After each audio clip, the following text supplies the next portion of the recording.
Hi, I'm Kate Luella. Today I've got a great interview lined up with Stewart of MoneyPlanSOS.com.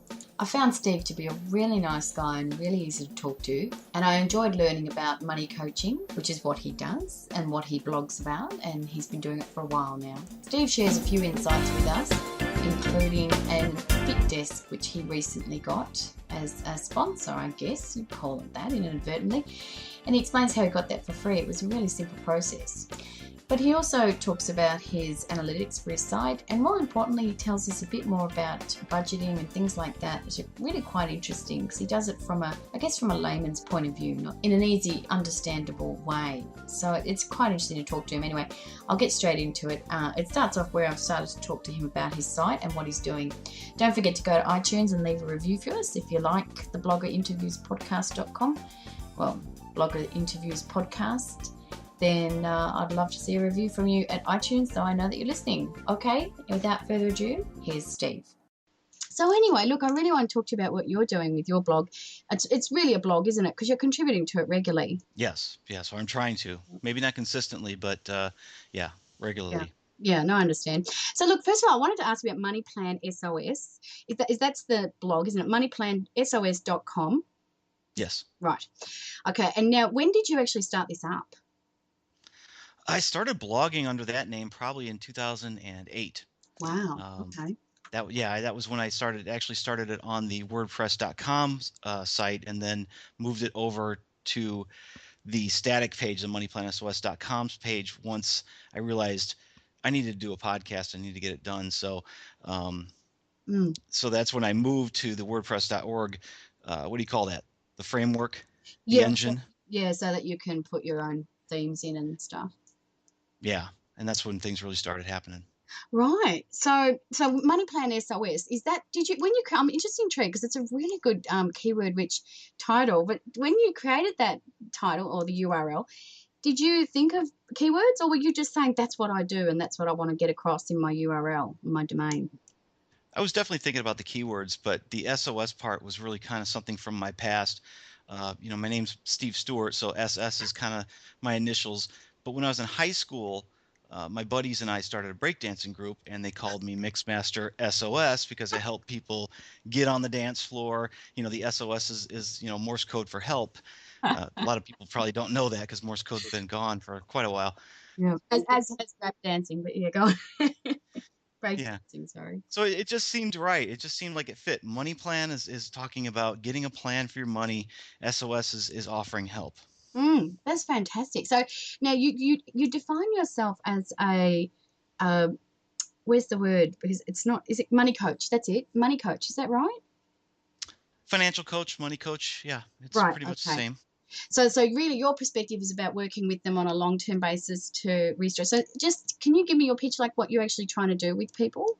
In the coaching aspect, it's really taking a look at their checkbook, their calendar, and their values, and measuring them all out, putting them together, and making sure that they can fit it all in one place. Unfortunately, I know here in America, it's the big problem is just overwhelming amount of debt. Right. And I blame the ease. It's the ease of credit. Right. Anybody here can get a credit card just like that. Right. They can spend more than they make in no time, Mm. and then they wake up, a month later, and they've got the Visa headache. They got this bill that comes in the mail. They don't know how to handle it, Yeah. and nobody's ever taught them how to do this. It's not taught in schools, at least not to the level they need before they head out on their own. So Sorry, yeah, they're too busy teaching us to speak French and Japanese to be giving us basic living guidance like accounting, aren't they? It's terrible. I yeah, agree. they're learning about personal finance from the banker and the car salesman, and those aren't the right people to learn Yeah, from. that's true. So that's fantastic. So really, you really work with, would most of your target demographic be couples? Is that when they're coming to, or is it when they're single, or? No, it's mostly couples, and if you were to say singles, it would be single women. Oh, They're the ones usually who are looking for the help. The guys, I don't know why they just don't think they need the help, or they can fight through it on their own somehow. yeah. Maybe they don't even have as much debt though. Maybe women tend to get things more on impulse, and maybe. I'm not speaking from experience, of course. I don't know what I'm talking about. Like, just anyway, stay focused. So, no, that's fantastic. So, Money Plan SOS is really about a blog for you to communicate with your audience, or is it to find new leads? I mean, what's your mindset with your blog? You know, this could be, you could turn this easily into a podcast of what not to do when Oh, it comes to a blog, because I'm still not an expert at it. I've yep. been doing it long enough. I should be doing a lot better, but I don't have that ideal client in my head. I don't have that focused message other than just teaching people how to pay attention, not interest. And other than that, I'm talking to the person through the written word or the podcast. I've got some videos as well. I'm talking to that person, but I also have a lot of people who are either they're already debt free. They already know what to do. They're just big fans of the idea of being debt free. And then I've got some financial coaches that also listen. And Oh, I don't know what they're getting out of it because they already know all this stuff. it's a little bit of everything then, really. It is. It's not focused. So Yeah. No, but it is focused. I think it's like a melting pot. And that's very common with blogging, you I'm know? sorry, you broke up. Oh, sorry. I said it's like a melting pot, your site. So that's very common with blogging, where you're getting not only the experts, but also the customers and other people's, just as you say, just fans. You know? Yeah, yeah. Yeah. So with your target demographic, are you getting any clients as a result of your blog? Yeah, we get it. Actually, Oh, the blog is more of a greeting card to get people to know who I am before they ever call. I oh, think there's a lot of hesitation in people opening up their financial problems, opening up that dirty laundry of money problems to somebody that they don't know. But when they can see, hear, or read, who I am, um, that just gives them a little more confidence that I'm not just some guy out there trying to sell them a bill of goods. mm. So do you know how those clients, those clients that you did find, or do you know how they found you? Are you looking at the metrics of what's bringing them in? Are you able to do that, or do you ask them even, or? It's really a lot of different things. Yes. I know I Is there anything communicate. Sorry, is there Go anything ahead. you've done and then you've seen a spike? I guess that's what I mean. Well, I know recently Twitter's been doing a lot for me. Okay. Just there's been a lot of activity between some people that I know on Twitter, and that's been driving people to. Well, I've had some giveaways recently, and I've gotten some new viewers from that. But I'll tell you what, iTunes and the podcast is really where I'm seeing more people, I think, finding out about me. They may not necessarily come on as clients, but I have had them contact me, saying, hey, I've been listening to you on Stitcher or through iTunes, and Hmm. and this is solid stuff. So Fantastic. So that's that. Well, I was going to ask you next about podcasting, and when did you start podcasting? What was your motivation to do that, and what did you hope to get from it, and so on? I started 2 years ago, November 23rd, 2010. I, I'd been How did you holding know? off. Yeah, hey, I had my anniversary just the other day, so it, Okay, okay, very good. it sounds great. Um, I think I went out and got a Kit Kat bar or something. So, To celebrate. but I've been a mobile DJ for a few decades, quarter century actually, if you think about it. Hmm. And so I've always been afraid of getting in front of people, but it never stopped me. I don't get it, but that's just who I am. Mm, And so doing a radio show just seemed kind of natural to me. I don't know why, but and right. then when this personal finance bug got into my brain, I just knew I wanted to teach it. Then it just seemed natural to go towards a podcast. And so I had actually put it off for a long time because of those nerves you get. I hate my voice, that whole argument you have with yourself. And finally, I said, you know what? I just got to do it. And finally, I recorded a show or two, and I got with a guy. He set me up on WordPress. We moved everything over to my website, and been going strong ever since. Fantastic. So tell me about your strategy though with your podcast. Is that to interview people or is that to just talk? Like I haven't listened to a lot of them. So tell me about where you go with that. It's really supposed to be educational. Okay. Everything has got to have some kind of a message behind it, some kind of there may not be a call to action, but there's definitely some education in there. I like to give people both sides of the story, give people, the pros and cons of this or the worst case scenarios. And people can use their credit cards. That's fine. I just don't believe in them. I don't think you should have them because there's that tendency of overspending. We're Mm, going to see a lot of that here in December because Christmas is just people go nuts and yeah. they think, oh, I'll take care of it in January, and then March they're still looking at a balance on their credit card statement. So I've got all these educational lessons and let people, make their own decisions, but it's really making it, I guess you'd call it more of an awareness about Mm, how money really works. yeah. So that's really what your podcast is about, is just getting that message across and trying to encourage them to not do it. So you're just trying to, I guess you're trying to communicate with people that, well, your message, like you said, really, I'm just repeating you now, and I, but you said you Yeah, don't do any call to actions. So do you also put this on YouTube, your yeah, I podcast? guess that I put on YouTube. It's not regular, but that's the only place I put videos is on YouTube. Okay. So you're putting your podcast on YouTube as well. Not the podcast. Podcast is audio only, and that's been, it's on a few different podcatchers, or what do you call them, the different mediums. Yeah. And but there will be a what I call a vidtorial, and Okay. a vidtorial is basically me teaching something about money. I've done a really quick and dirty net worth statement on a whiteboard, or Cool. um, if people want to see something that I think is really funny, it's one of my first ones, and it was if they want to go to moneyplansos.com/serial, Okay.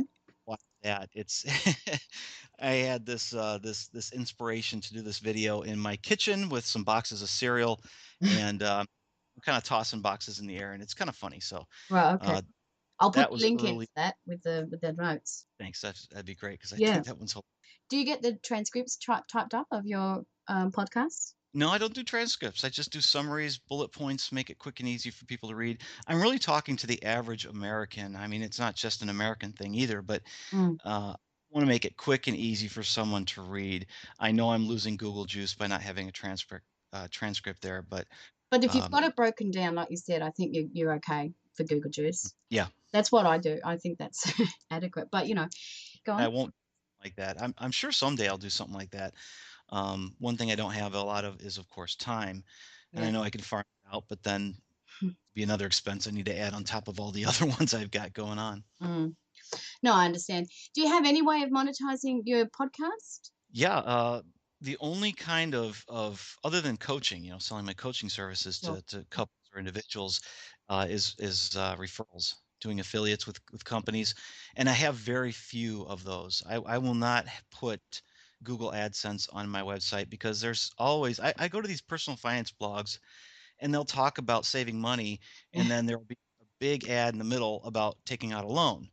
Yeah. I don't want to have an advertisement for a credit card on Mm. my website, but I will have an advertisement on my website for things like Perk Street. Perk Street's a checking account, but you can earn rewards by using their debit card. It's contrary to what everybody says about using your credit cards for points. Here you can do it without taking on any debt. So those are products I believe in, and I will promote those on my site. Oh, that's a great idea. I think that's really smart, actually. I'm not a big fan of AdSense anyway because it directs your clients away from your site. But I guess there's people that design blogs for that intention. So I guess it depends on your strategy. But I noticed on your site you've got the little voice recorder. So do you find? I'm assuming you're using that for your podcast. Do you find people leave a message and then you can use that or not? Rarely. Rare. I'll let you in on a secret. Dave Jackson, he does that. And I was talking to, I was interviewing him not long ago. He said sometimes he does it, he gets a friend to do it so that he can use the data to talk about what he wants to talk about. That's a good idea. Yeah, Not it that is many. a good idea. It's really smart. And he said also you find more people then do it after you get a few false ones in. Anyway, just thought I'd mention that Completely. for you. It's quite funny. Okay, now I just want to briefly mention now you do have a giveaway on your site, the Absolute Simplest Budget Planner, which I downloaded. I loved. Is that do they have to, I can't remember. Did I have to opt in to get that planner, or is that just a straight download? It should be a straight download. It's just an Excel spreadsheet. Right. So, are you doing anything to give incentives for people to sign up to your newsletter, or There's no incentives right now. I've still got to put some things together. I've got ideas. Everybody says they've got to write a book, and I'm one of those who sits back and tries and then just fails completely, mm, and being able to put it together because I don't want it to be the same thing that everybody else says. mm, And and I also don't want this is the same for my blog posts. I don't want to just put up static information. yeah, Here are the tax law changes for 2013. mm, You know, mm, so it needs to be a little more interesting than that for me to be able to put it out. Mm. So I just I've been sitting on my bottom, not doing much, but I know there will be a day when there's going to be a book. There will be at least an ebook giveaway or some kind of a video series that I might. I'm trying to figure out how that's going to be laid out right now, actually. Yeah, look, a video series does well if it goes over like 6 weeks, because otherwise you find people subscribe, they get the freebie and then they unsubscribe. So that way they don't really rush to unsubscribe if they like what they've first saw. But the other thing I thought to mention, you do have a giveaway of that fitdesk.net coupon of $50. Hmm. What about having that as the giveaway to sign up? It's a bit tacky, but it's kind of smart, you know. I mean, I don't know. I mean, Well, you're giving it away anyway. That's my point, you know. I'm not giving away a fit desk. Do you have any idea what a fit desk is? No, I assume you mean that. I looked it up, fitdesk.net. It's a company. Yes. Yeah. And this fit desk is basically, and I'm on it right now actually while I'm talking to you. Right. Um, it's a stationary bike Oh, that it's a magnetic resistance peddler thing, but it has a foam platform for you to put your laptop on, so oh, you can still exercise while you're working on blog posts oh on God, that's Facebook. hilarious. So they had a Black Friday sale, and I put the coupon up there with my affiliate link. Mm, Again, one of those things that I believe in, so I will promote that. And actually, I made a deal with the company. You might be interested in this story. yeah. When I found out about this thing, I'm like, this is perfect for me. I don't get enough exercise. I need to do something, but I don't want to stop working. So I emailed the company, just their generic customer service email, and I said, "Hey, here's my idea. I love your product. Let's work on something together. I'll do 4 podcasts while sitting on my fit desk." And 2 days later, I got a phone call from the co-founder of the company. He says, "Love the idea. Where do I send it?" Wow. So he sent me this thing. It's like a $279 fit desk, and they sent it to me for free. So you get to keep it. It's mine, and I take it on the road when I'm traveling in my car, and so I'm in a hotel actually right now. I'm in a hotel, Wow. and I'm on the fit desk. Wow. Okay. I actually thought it was a company, so it's not really. It's actually a desk, and that's what it's called, the Fit Desk. Yeah. Wow. Oh, I love this strategy though that you rang him. You know what? I've never thought about that. Did you tell him how many subscribers you've got and all that sort of backstory, or you just didn't go into any detail at all? Or I was completely willing to tell them all that stuff. They never really asked. okay. I made the initial contact with him pretty short, and then he called me back, and then I gave him some more details on exactly what my idea was, Mm. and the strategy behind when I wanted to release them and all that stuff. So what about these coupons? Is there any benefit to you if someone actually does buy it, or that's irrelevant? You've got your benefit. You got the free desk. Well, if they click on that coupon that's on that post, then they'll take them through my affiliate link, and then I'll get I think it's share a sale is the Yep. Yep. yeah. So I would get a affiliate commission if they were Right. to buy it using that coupon. Wow. Okay, that's fantastic. So, is that coupon created just for you, or did they say, look, is that always up on share sale? That's what I mean. That was for a Black Friday promotion. Black Friday at least in the United States. See, the day after Thanksgiving, and actually it started early on Thanksgiving. It's ridiculous, but we had stores that open at 8 o'clock at night on Thanksgiving, so that people would start their Christmas shopping. Right. And the businesses, the stores, they have what they call Black Friday sales. These doorbuster deals. They drop prices on these things to get people in stores and buy their Christmas gifts, all in one shot. And they find that this is like the most profitable time of the year is that time between Thanksgiving and Christmas. So Black Friday sales, I mean, even people with services, they weren't selling a product, they were selling a service. They're having Black Friday deals. Right. I think we had something over here called Click Frenzy. I wasn't really paying attention because I don't have much money at the moment, but and they said something about it crashing all the servers because so many people went online to buy.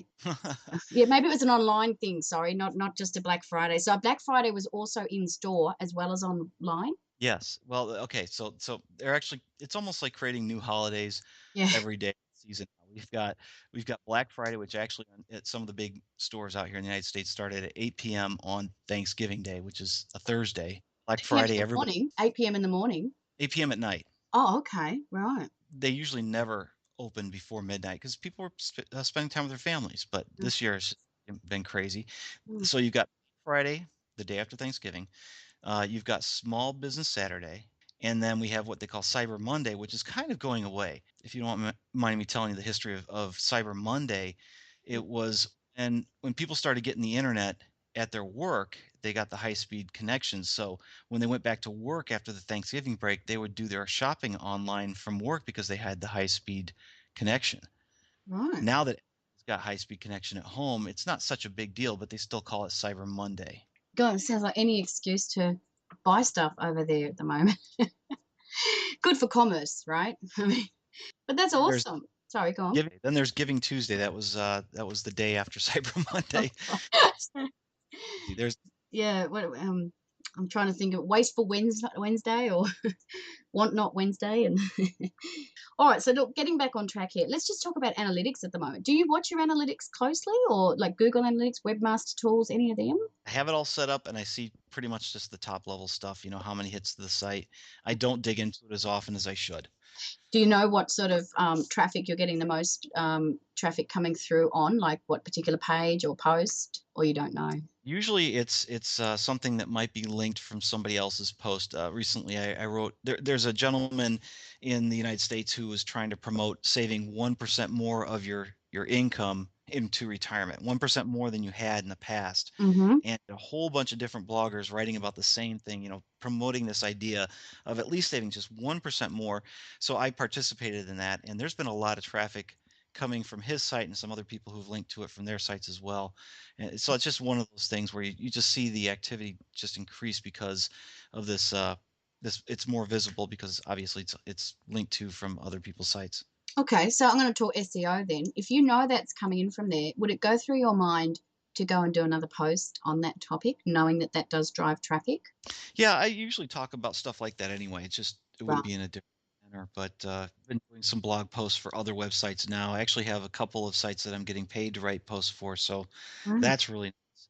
That's And fantastic. So guest posting is what you're talking about, yeah? yeah, guest posting or authoring. Are you writing articles and putting it on places like eZine or anything like that for SEO or? No, I haven't been. Okay. So it's great that you can write these guest posts. Are these guest posts completely original, like fresh material? Yes, yes, that's all starting with a fresh idea. Uh, some I've the one side I'm kind of leading people through some stages of thought between, hey, saving money is a good idea, and then paying off debt is a better idea, and then okay, now we're talking about investing. So it kind of progresses, but they're all original posts, and I just sit there for 8 hours and try to write them out. Oh, okay. Oh, fair enough. So, and regardless of whether you're getting paid or not, how does that guest posting work for you? Do you approach these sites you want to write for, or do they approach you, or is there some forum you're networking, or? They've all approached me, but I'll tell you the biggest connections I've had was from this is hilarious.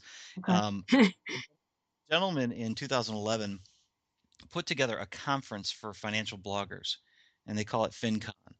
And so he had about 100 different financial bloggers from all the United States show up in Chicago for this meeting, and people were buzzing about it for weeks afterwards. So he had another one this last year, and I went to that one. I wish I could have made the first one, but I was busy that day. And the thing was amazing. We had 400 different bloggers in there. Some of them were paid writers for websites. These weren't just people doing it in their basement. Right. And we had big name keynote speakers and all kinds of breakout. And I'll tell you the connections that you make there, that cross connection with other financial bloggers, just it was really valuable. So that's where I got a lot of new connections. Right. So that's networking. What was the name of that blog, that conference? Sorry. It's actually a financial bloggers conference, but we call it FinCon for short, FINCON. Excellent. Well, that's great. Yeah. Look, definitely any of these offline networking hubs, we'll call them, are fantastic because you actually, as you say, you get in front of them and it's priceless. It's much better than emailing and So that's awesome. I can understand that. So then they've approached you and said, look, can you give me some more material? And you oblige. The reason I bring it up is because you said you didn't have any products. I think you would really benefit from a couple of Kindle books. 99-cent pure lead generation Kindle books. Simple, straight to the point. This is how you budget for a holiday. This is how you budget to get rid of your credit card debt. Do you know what I mean? And then link them back to Yeah, yeah, your. absolutely. I agree with that. Yeah, that would work really well. It's not so much to make money, it's just to get, the leverage up a bit. Anyway, I just want to mention that. So let's move on. You offer on your site a 30-minute consultation for free, right? for Hmm. new customers. Do you find a lot of people take you up on that? Well, that's really standard in the industry. If people want to know who they're Right. working with before they actually hire them on, and as a coach, I need to know if they're going to be the type of client I want to work with. Okay. Um, I've got a guy that calls me up once every couple of years looking for help, but he won't commit. Mm, And that's a huge indicator that he won't do the work and is probably a better client for somebody else. right. Yeah. Okay. So it's So really a standard. You really have to get to know each other for at least 30 minutes on the phone, even Skype. I do a lot of it on Skype, and just that 30 minutes gives an idea of, okay, what am I going to get out of coaching from you, and what, as a coach, am I going to be able to work with this person? okay. Fair enough. And then do you have actually you do have an opt-in box. I know it's for your newsletter. Do you have a lot of subscribers coming in that way, or because as you said, you don't have an incentive at the moment? I'm just wondering if that's you could do better with an incentive. Oh, I totally could do better with incentive. I agree with you there. Okay. Again, this What has been about a a great pop-up show. box? Sorry, what about a pop-up box? Would you use that? I've considered that, but I find them so annoying. It's that whole personal preference thing that I want to find one that I wouldn't be too upset if it were to pop up on my screen. Or So, but look, I haven't actively seeked that out. I'm trying to write the posts and yeah. record podcasts instead. Look, I want you to get past. I really encourage everyone to use them. I mean, you look at Darren Hmm. Rowse from Plow Broker. He put his pop up box. He's already huge, so he put his pop up box. He said like 7 times the traffic opt ins. Yeah. You know, this is huge. You can help so many more people if you just say. But he does have an incentive. They have incentives, you know, so it doesn't have to be a good incentive. But anyway, it's up to you. I But hear um, I hear you, Kate. I hear yeah. you. You are absolutely correct. I just got to get off my bottom and do it. I understand. What about with your actual subscribers? What do you send out to them? Is it autoresponders, or do you actually sit there and write a newsletter every week? Or It's very sporadic, and that was kind of the original idea. Was just once in a while it would be a separate topic that it, like I was telling you earlier about how I won't put static information on a blog post. Well, this might be a good idea for me to communicate some quick information just to get that personal touch with somebody in their inbox. mm, Like the tax law changes. This year, the United States increased the allowable amount to deduct from your taxes that you can put into retirement accounts. So that was some good information. I wanted to communicate it. It was too boring for a podcast, too boring for a blog post. So it was just a quick little, hey, here's some information you might be able to use. okay, fair enough. But are you actually blasting out your blog posts to that list as well, so they're getting that anyway in their inbox? I considered that, but I promised I wasn't going to do that, and I'm going to stick to that word. I Oh, do need to come out with a plan on the newsletter. okay. So do you use an email management site like Allweber or Mailchimp or any of them? Or I use Mailchimp, yeah. okay, I just found fantastic. it very easy to use. Yeah, yeah. Look, I hear that a lot. So social media. You've mentioned Twitter. What about Facebook? Are you using Yeah, that much or? yeah. Facebook, not too many likes on there yet, but Mm, it's growing. mm. Um, I don't have a lot of likes either, but I have huge activity. It's what do you well, do? that's great. Well, people like to talk to you, Kate. I mean, No, it's the other way around actually. It's more me, yeah, bombarding their little inbox. But anyway, so look, moving on. We're getting close to the end now. I did notice on your site. I had to ask you about this guy, Dave Ramsey. mhm. I have no idea who this guy is, but obviously he's quite big in America, from the Financial Peace University. So is this guy like a super coach? Is who's this guy? he was he's a guy who made a lot of money in his early 20s and then lost it all when some of the banking rules changed. And it was at that point of his life when he realized that this whole thing about lending and leveraging was just not a good idea. Learned about money for himself, and then developed this idea of how you could work yourself out of debt through what he calls the baby steps, 7 baby steps.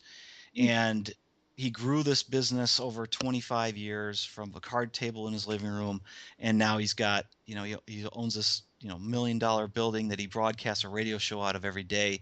mm, And he's got books. The Financial Peace University is it's a 9-week class that people can host in their communities or in their churches. You watch a lesson on video, and then you have small groups, and a lot of people learn about money from that class. So he's really the inspiration that got me interested in the whole personal finance thing.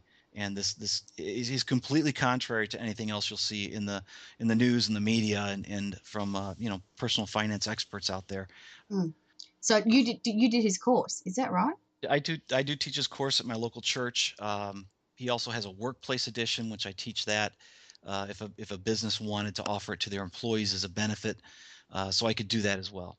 Ah, okay. So you do the training under him, and then you can go and actually train in what you've been trained in, so to speak. Yeah, yeah. It's Oh, a little more complicated than that, but you don't okay. have that much time on your I believe you. I believe you. But we get the idea. All right. So it's like training you to train, basically, I guess. Yeah.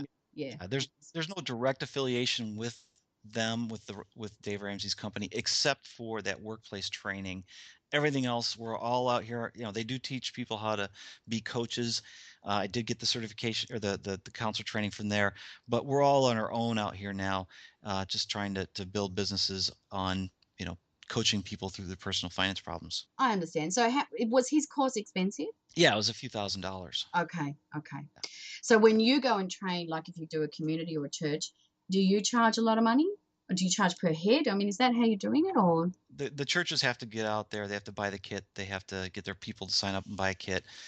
Usually for churches, it's only about $100.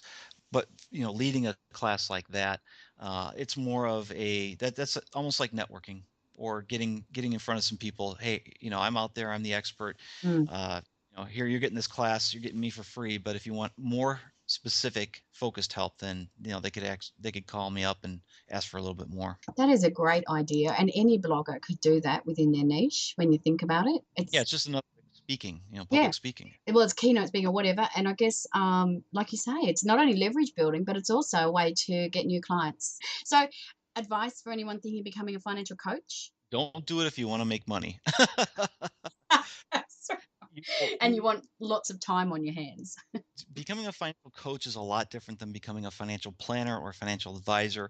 They have products to sell that, you got mutual funds and stocks and bonds and annuities and insurance, that you can make a lot of money doing that. Being a financial coach and teaching people how to do what they should have already learned, which is balancing your checkbook and spending less than you make. There's not a lot of money in that because people think, well, I can just do that on my own. Well, also, they're coming to you when they're in trouble, aren't they? So they're not really a rife with money. They get to that point where they're just past the point of no return. It's kind of like, Mm. you know, Obi-Wan Kenobi, you're my only hope, and by then it's almost too late to get them to where they need to be.